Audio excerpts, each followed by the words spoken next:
Numeri, hoofstuk 25.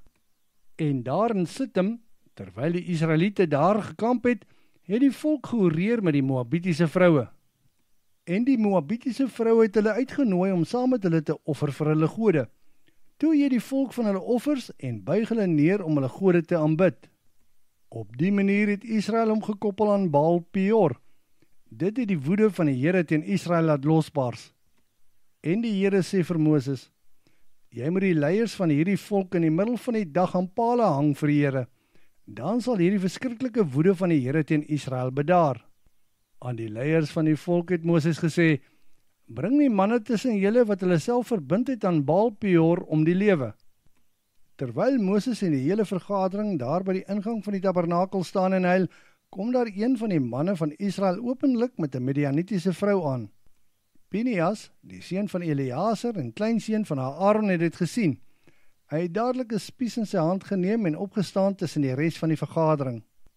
Hy het die Israelitiese man gevolg tot by die tent en agter hom ingegaan. Toe deurboor hy die Israelitiese man. Die vrou het hy in die onderlyf gesteek en die plaag onder die Israeliete het dadelik opgehou.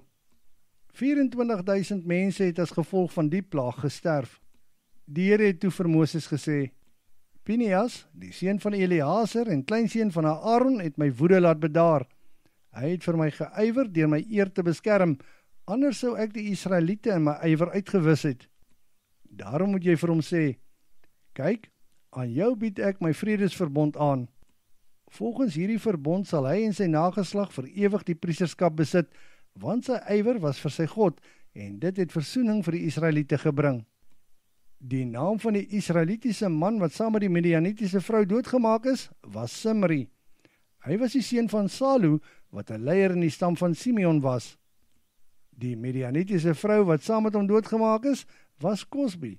Sy was 'n dogter van Sur, 'n leier in Midian. En die Here het verder vir Moses gesê: Jy moet die Midianiete as julle vyande sien en hulle doodmaak. Hulle het julle as vyande behandel en hulle het bose planne teen julle uitgedink in die saak van Peor en van Cosbi, die dogter van hulle landgenoot, die leier in Midian.